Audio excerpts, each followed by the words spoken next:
শুভ সকাল, আমি জাহিদ। তো আজকে আমরা একটা নতুন ধরনের ভিডিও নিয়ে এসেছি, যা আমাদের কখনো আগে করা হয়নি। আজকের ভিডিওটা হচ্ছে মূলত ট্রাভেল রিলেটেড ভিডিও। আমাদের বাংলাদেশে আমরা যারা ভ্রমণ পছন্দ করি বা আমরা যারা ভ্রমণ করতে যাই, আমরা অনেকেই জানি না যে আমাদের কক্সবাজার, বান্দরবান এবং সিলেটের বাহিরেও আরও অনেক জায়গা আছে যা অনেক সুন্দর এবং আমাদের ধারণার বাইরে। বাই দ্য ওয়ে, একটা ইন্টারেস্টিং ব্যাপার হচ্ছে, আমি এখন নেত্রকোনা থেকে আপনাদের সাথে কথা বলছি। আমরা আমাদের ময়মনসিংহ থেকে রওনা হওয়ার সময় ইন্ট্রোটি দেওয়ার সুযোগ পাইনি, যে কারণে এখানে বসে আমরা ইন্ট্রোটি দিচ্ছি এবং আপনাদেরকে দেখানোর চেষ্টা করছি। ভোরের সূর্যের আগেই আমরা উঠে বেরিয়ে যাই, কারণ সকাল 5:30-এই নেত্রকোনা জায়রার উদ্দেশ্যে একটি ট্রেন ময়মনসিংহ হতে যায় এবং এই ট্রেনটি আমাদের ধরতে হবে।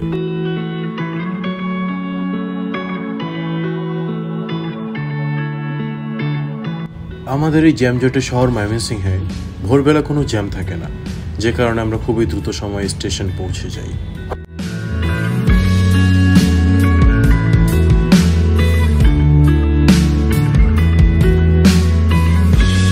সময় মতো এসে আমরা জানতে পারি নেত্রকোনার উদ্দেশ্যে ছেড়ে আসা সকালের ট্রেনটি আজকে বন্ধ। তাই এক বুক হতাশা নিয়ে চলে এলাম নাস্তা করতে স্টেশনের সামনে। যেহেতু ট্রেন নেই, তো আমরা সিদ্ধান্ত নিয়েছি আমরা বাসে যাব এবং ময়মনসিংহ ব্রিজের উদ্দেশ্যে আমরা এগোতে থাকি। সকালবেলার গাঙ্গিনা পার্টি সত্যি অন্যরকম। এখানে নানান জায়গা থেকে টাটকা সবজি নিয়ে এসে বাজার বসিয়েছেন মানুষের। এবার আমরা বাস না পেয়ে সিদ্ধান্ত পরিবর্তন করে একটি সিএনজি ভাড়া করেছি, যা আমাদের নেত্রকোনা বিজয়পুর নামিয়ে দিবে এবং আমরা রিজার্ভ করেছি এটি, এবং এর ভাড়া পড়েছিল 700 টাকা। ধীরে ধীরে আমরা ব্রিজের উপর উঠে যাই এবং ব্রিজ পার করে শহর থেকে বেরিয়ে পড়ি। শহর থেকে বের হওয়ার সাথে সাথেই একটি অন্যরকম দৃশ্য আমাদের চোখে পড়ে, যা আমরা সাধারণত শহরের ভিতরে কখনো পাই না। দুপাশে গাছ এবং অগণিত ধান ক্ষেত এবং ফাঁকা রাস্তা। আমাদের আবির সাহেব সারা রাত ঘুমিয়ে থেকেও চুপচাপ বসে আছেন, আর এদিকে আমরা সারা রাত নির্ঘুম থেকেও হাসি মজা করছি।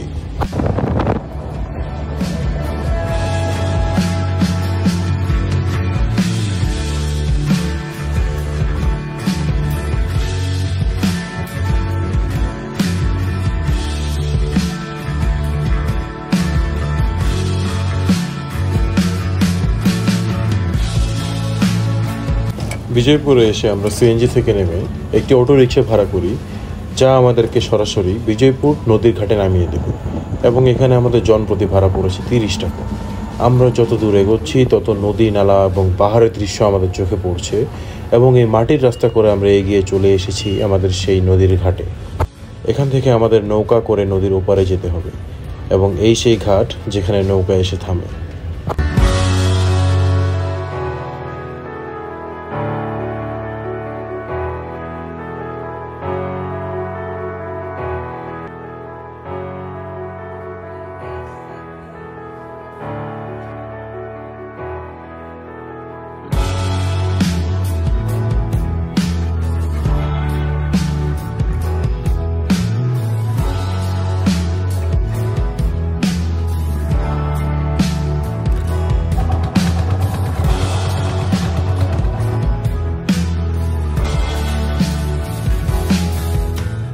নদীর এপারে আসলে আপনারা দেখতে পারবেন কিছু সংখ্যক অটো এবং বাইক দাঁড়িয়ে থাকবে, যার জনপ্রতি অটো ভাড়া 30 টাকা এবং জনপ্রতি বাইকে করে গেলে 50 টাকা।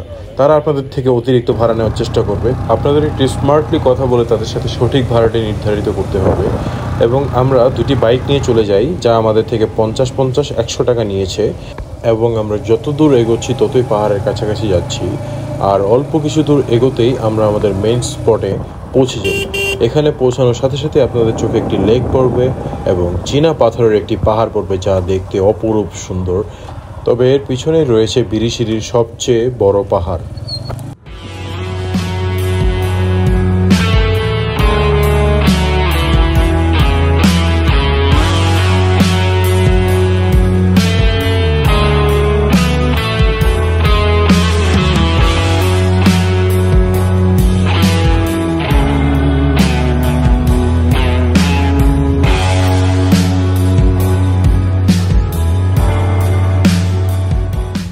লেকের পাড়ে বেশিক্ষণ সময় নষ্ট না করেই আমরা এই কাদাযুক্ত পিছলা রাস্তাটি দিয়ে এগোতে থাকি পাহাড়ের উদ্দেশ্যে। হাঁটতে কষ্ট হলেও এই হেভেনলি দৃশ্যে আমরা শুধু মুগ্ধ হচ্ছিলাম।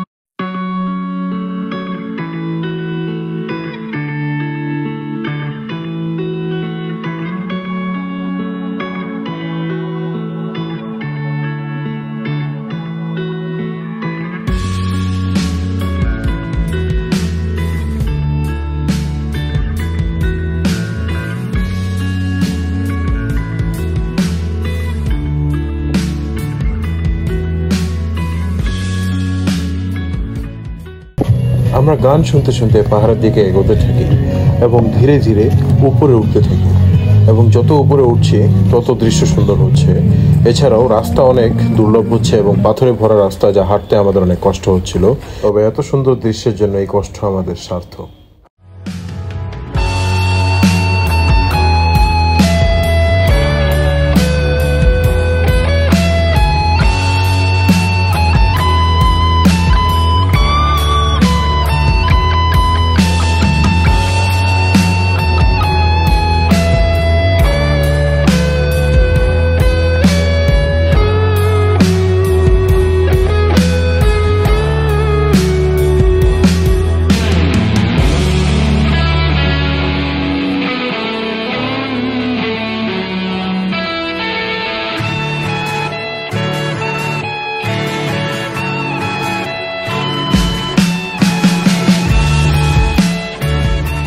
আমি আমার কমফোর্টের জন্য আমার শার্টটি চেঞ্জ করে এবং এখানে আমরা শুয়ে বসে কিছুক্ষণ বিশ্রাম করে আরও উপরে উঠতে থাকি।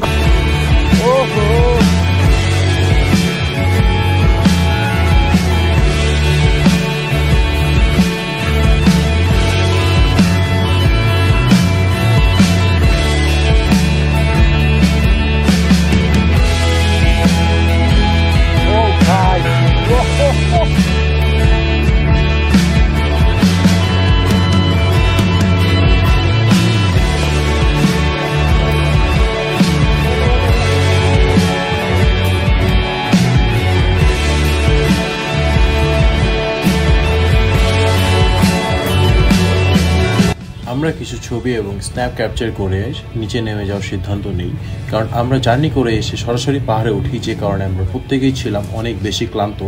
এবং আপনারা দেখতে পাচ্ছেন পাহাড় থেকে নামার সময় ভারতের মেঘালয় রাজ্যের পাহাড়গুলো সরাসরি এখান থেকে দেখা যাচ্ছে, যা দেখতে অনেক বেশি সুন্দর লাগছে। আমরা পাহাড় থেকে নেমে দুপুরে লাঞ্চ করার উদ্দেশ্যে এগোতে থাকি এবং যাওয়ার পথে আমরা দেখতে পাই বিরিশিরির সব থেকে বড় পাহাড় এবং সামনে একটি বাজারে কিছু হোটেল খোলার পরেও সেগুলো এখনও ভালোভাবে চালু হয়নি, যেখানে কোনো খাবার দাবার এখনও তারা প্রস্তুত করেনি, অথচ এখন বাজে প্রায় দুপুর 1টা। আমাদের প্রত্যেকেরই অবস্থা অনেক বেশি খারাপ হতে থাকে। আমরা সকালে এত একটা জার্নি করে এসে সরাসরি আমরা পাহাড়ে উঠি, যে কারণে আমাদের প্রত্যেকেরই অনেক বেশি খিদা পায়। ভাগ্যক্রমে আমরা একটি হোটেল পেয়েছি, তবে এখানেও এখনও খাবার তৈরি হয়নি। ওনারা জানায় 10 মিনিটের মধ্যে ওনাদের খাবার প্রস্তুত হয়ে যাবে, যে কারণে আমরা বসে অপেক্ষা করি। এবং বাহিরে মোটামুটি বৃষ্টি নেমেছে, যে কারণে আমাদের এই গরম ভাতের সাথে আমরা হাঁসের মাংস নেই, যা আমাদের এই পরিশ্রমের পর আমাদের একটি তৃপ্তি দিয়েছে। হঠাৎ বৃষ্টির পরিমাণ বাড়তেই থাকে, যে কারণে আমরা খাওয়া দাওয়া শেষে এখানে কিছুক্ষণ বসে বিশ্রাম নেই, এর পাশাপাশি বৃষ্টির সাথে এই মনোরম দৃশ্য উপভোগ করি। তারপর আমরা হেঁটে হেঁটে এই রাস্তা দিয়ে এগোতে থাকি, কারণ এখানে সহজে অটো বা রিক্সা পাওয়া যায় না। তো অনেকটা হেঁটে এসে আমরা দেখি একটি রিসোর্ট রয়েছে, যা আমরা গুগল ম্যাপে দেখেছিলাম। রিসোর্টটির নাম হচ্ছে সাদামাটি রিসোর্ট। আমরা প্রত্যেকেই অনেক বেশি ক্লান্ত হয়, আমরা শুধু অপেক্ষা করছিলাম কখন আমরা রিসোর্টে উঠে আমরা সবাই ঘুমাতে যাব। তাই আমরা দেরি না করে সরাসরি ঢুকে যাই আমাদের রিসোর্টের ভিতর। এবং এখানকার রিসোর্টের পরিবেশটি ছিল অনেক বেশি সুন্দর, কারণ এই প্রত্যন্ত অঞ্চল অনুযায়ী এখানে এত সুন্দর একটি রিসোর্ট থাকা আমাদের কাছে অনেক কিছু।